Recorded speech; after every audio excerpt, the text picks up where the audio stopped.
नमस्कार दर्शक बंधु ओडिया सुख संसार चैनल को आपण को बहुत बहुत स्वागत।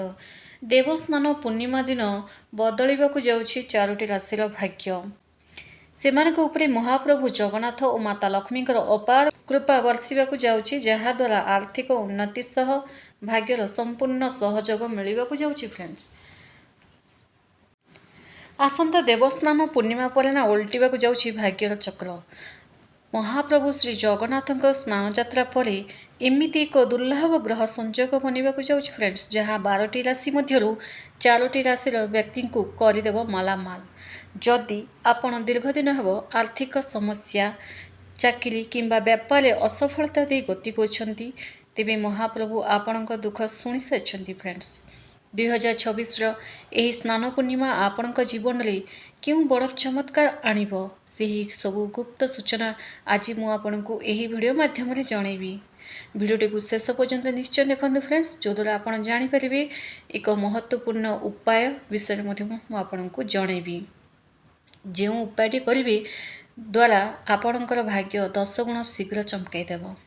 ज्योतिष शास्त्र अनुसार एही स्नान पूर्णिमा समय ग्रह मानकर राजा सूर्यदेव, बुध एवं शुक्रंकर एक शुभ संयोग केन्द्र भाव में सृष्टि होउछि।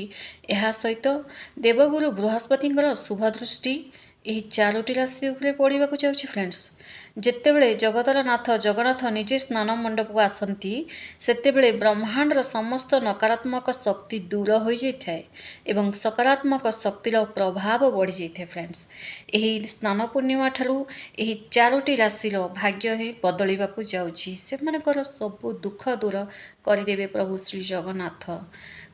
12टी राशि मध्य शुभफल मिलुछि, किंतु यही 4टी राशि पई अत्यधिक मालामाल रहिबे माने, कारण एमानकर ग्रह प्रभाव, ग्रह मानकर शुभ दृष्टि अति उत्तम रही 4टी राशि वालांक पाई।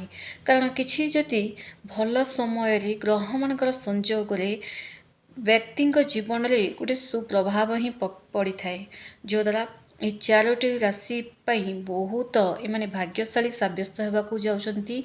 एमानकर सबो प्रकार दुख कष्ट दूर होगाकू जाउछि, मनर भय दूर होगाकू जाउछि, शरीर मध्य सुस्थ हेबो। प्रथम राशि विषय जानिबा, किंतु ता आगु जो मैंने भी आम ओडिया सुख संसार चैनल को नुआ करी आछंती फ्रेंड्स, चैनल को सब्सक्राइब करंतु। वीडियो जदि आपको पसंद आसथे गोटे लाइक टे कर दियंतु एवं ता सह जय जगन्नाथ जय माँ लक्ष्मी निहाती लिखंतु। फ्रेंड्स, प्रथम राशि मेष राशि। काहेकि आपणक भाग्य बदलिबो, कारण कौन, केउं ग्रह आपणकर भाग्य बदलिबाकू जाउछि? देखो फ्रेंड्स, आपणकर धनर भाव में बृहस्पतिंकर शुभ प्रभाव एवं कार्यक्षेत्र में सफलता बनवाकू जाउछि।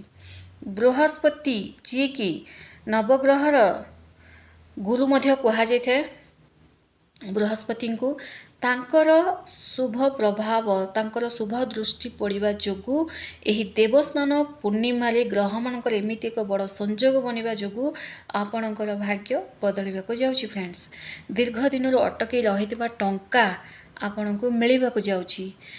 जो 3टी बड़ स्वप्न आपन रखिछंती वर्तमान मनरे, घर गाड़ी करवा, नुआ चाकरी कैरियर बनवा नहीं आपन देखुथिले जो स्वप्न गुड़ाक ताहा पूरण हेबार समय आसी जाइछि। फ्रेंड्स, व्यवसाय रे बिजनेस रे भल लाभ भल मुनाफा आपन देखिया को पाइबे।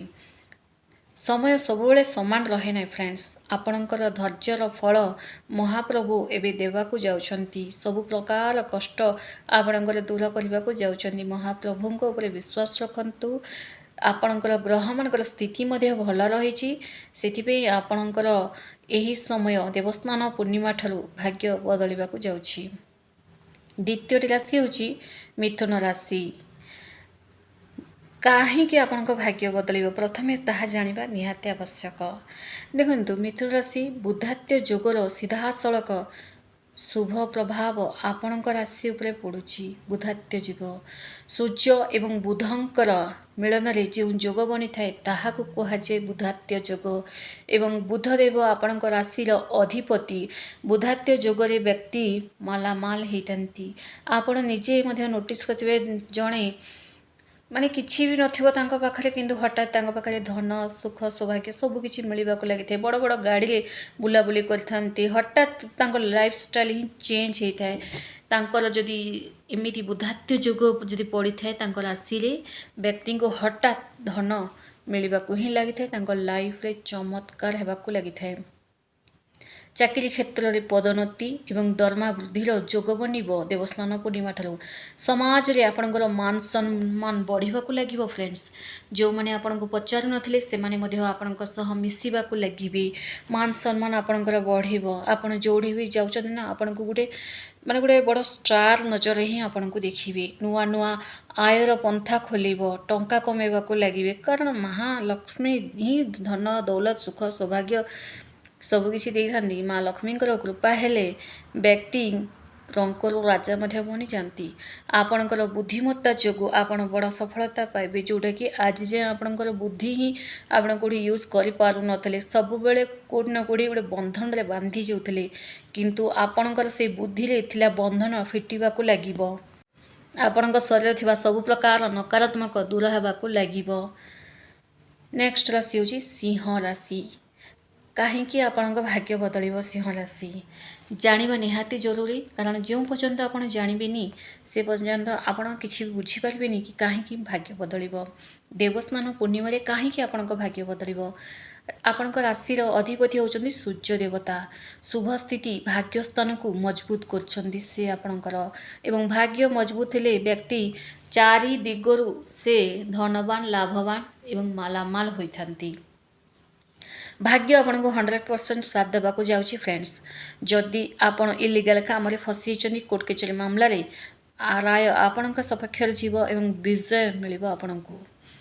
ଯଦି ପୌତ୍ରିକ ସମ୍ପତ୍ତିରୁ ବାରମ୍ବାର ଘରେ କଳି ଝଗଡ଼ା ହେଉଥିଲା, ସମ୍ପତ୍ତିକୁ ନେଇ ଭାଇ ଭଉଣୀ ଭିତରେ ବାଦ ବିବାଦ ଘଟୁଥିଲା, ଅଶାନ୍ତି ହିଁ ଲାଗି ରହୁଥିଲା ସବୁବେଳେ, କି କେବେ ହେବ, ସବୁବେଳେ ଠାକୁରଙ୍କୁ ଗୁହାରି କରୁଥିଲେ, ଏହି ସମୟ ଦେବସ୍ନାନ ପୂର୍ଣ୍ଣିମାରେ ପ୍ରଭୁ ଶ୍ରୀ ଜଗନ୍ନାଥ ଆପଣଙ୍କର ଡାକରା ଶୁଣି ସାରିଛନ୍ତି।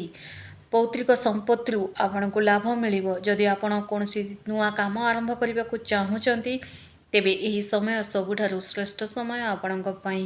ପ୍ରଭୁ ଶ୍ରୀ ଜଗନ୍ନାଥଙ୍କ କୃପା ଆପଣଙ୍କ ଉପରେ ବର୍ଷିବାକୁ ଯାଉଛି। ମାତା ଲକ୍ଷ୍ମୀଙ୍କର ଆଶୀର୍ବାଦ ମିଳିବାକୁ ଯାଉଛି ଫ୍ରେଣ୍ଡସ୍, ଯେଉଁଟାକି ଆପଣଙ୍କ ଭାଗ୍ୟ ଦ୍ୱିଗୁଣ ଚମକେଇବ। ନେକ୍ସଟ ରାଶି ହେଉଛି କନ୍ୟା ରାଶି। କନ୍ୟା ରାଶି ଦେଖନ୍ତୁ, ଆପଣଙ୍କ ଜୀବନରେ ଭାଗ୍ୟ ବଦଳିବାର କାରଣ କ'ଣ? ଆପଣଙ୍କ ରାଶିରେ ଶୁକ୍ରଙ୍କର ସ୍ଥିତି ଭଲ ରହିଛି ଏବଂ ବୁଧଙ୍କର ସ୍ଥିତି ମଧ୍ୟ ଭଲ ରହିଛି। ଶୁକ୍ର ବୁଧଙ୍କ ମିଳିତ କୃପାରୁ ଆପଣଙ୍କ ଜୀବନରେ ସୁଖ ସମୃଦ୍ଧି ବଢ଼ିବ ଫ୍ରେଣ୍ଡସ୍, ବଢ଼ିବ। ଚେଞ୍ଜେସ୍ ଆପଣ ନିଜେ ଦେଖିବାକୁ ପାଇବେ, ଚମତ୍କାର ହେବ। ହଠାତ୍ କିନା ଧନ ଆସିବାକୁ ଲାଗିବ, ବିଜନେସ୍ ଆପଣଙ୍କର ଭଲ ଚାଲିବାକୁ ଲାଗିବ। ଯଦି ଆପଣ ବିଜନେସ୍ କରୁଛନ୍ତି କନ୍ୟା ରାଶି ବାଲେ, ଘରେ ବି ଯଦି ରହିଛନ୍ତି ନା, ଆପଣଙ୍କୁ ଚାକିରି ମିଳିବାକୁ ଲାଗିବ। ଲୋକଙ୍କର ବ୍ୟବହାର ଆପଣଙ୍କ ପାଇଁ ଚେଞ୍ଜେସ୍ ଲାଗିବ। ମାନେ ଯେଉଁମାନେ ଆପଣଙ୍କ ସହ ଭଲ କଥାବାର୍ତ୍ତା ହେଉନଥିଲେ, ସେମାନେ ମଧ୍ୟ ଆପଣଙ୍କ ସହ ଭଲ ବ୍ୟବହାର କରିବେ, ଭଲ କଥାବାର୍ତ୍ତା ହେବାକୁ ଲାଗିବେ। ମାଲାମାଲ ହେବାର ସବୁଠାରୁ ବଡ଼ ସୁଯୋଗ ଆପଣଙ୍କୁ ମିଳିବ। ଏହି ସମୟରେ ଯଦି ଆପଣ କେଉଁଠି ଲଟେରୀ ଯଦି ନେଉଛନ୍ତି ନା, ନିଅନ୍ତୁ ଫ୍ରେଣ୍ଡସ୍, କାରଣ ସମୟ ଗ୍ରହମାନଙ୍କର ସ୍ଥିତି ସବୁକିଛି ଭଲ ଥିବା ବେଳେ ଆପଣଙ୍କୁ ନିହାତି ଏହି ଯାହା ବି ସୁଯୋଗ ଆପଣଙ୍କର ଆସୁଛି, ଏହି ସୁଯୋଗକୁ ହାତ ଛଡ଼ା କରନ୍ତୁ ନାହିଁ। ହଠାତ୍ ଗୁପ୍ତ ଧନର ପ୍ରାପ୍ତିର ଯୋଗ ବନୁଛି। ପରିବାରରେ ହସ ଖୁସିର ମାହୋଲ ରହିବ ଫ୍ରେଣ୍ଡସ୍, ଏବଂ ଶାରୀରିକ ଅସୁସ୍ଥତାରୁ ମୁକ୍ତି ମିଳିବ। ସବୁବେଳେ ଶରୀରରେ ଅସୁସ୍ଥତା ବାରମ୍ବାର ଲାଗି ରହୁଛି, ଥକାପଣ ଲାଗି ରହୁଛି ଆପଣଙ୍କ ଶରୀରରେ। କନ୍ୟା ରାଶି ବେଳେ ଥକି ଗଲେଣି ଲାଇଫରେ, ଇଆଡ଼େ ତ ଶରୀର ସାଥ ଦେଉନି, ଇଆଡ଼େ ଘର ପରିବାର ଲୋକେ ସାଥ ଦେଉନାହାନ୍ତି। ବହୁତ ଥକିକିନା ଲାଇଫଟା ଆପଣଙ୍କର ଜୀବନ ଅଛି ତ ଶରୀରରେ, ଏମିତି ହିଁ ଗଡ଼ି ଚାଲିଛି। ସେହି ସବୁ ପ୍ରକାର ସମସ୍ୟାରୁ ମୁକ୍ତି ମିଳିବାକୁ ଯାଉଛି। ଏହି 4ଟି ରାଶି ପାଇଁ ବହୁତ ବଢ଼ିଆ ରହିଛି, ଏବଂ ଆପଣଙ୍କର ଏହି ଦେବସ୍ନାନ ପୂର୍ଣ୍ଣିମା ଠାରୁ ଭାଗ୍ୟରେ ଗୋଟେ ଉଜ୍ଜଳ ଆସିବାକୁ ଯାଉଛି ଫ୍ରେଣ୍ଡସ୍। ଧନ୍ୟବାଦ।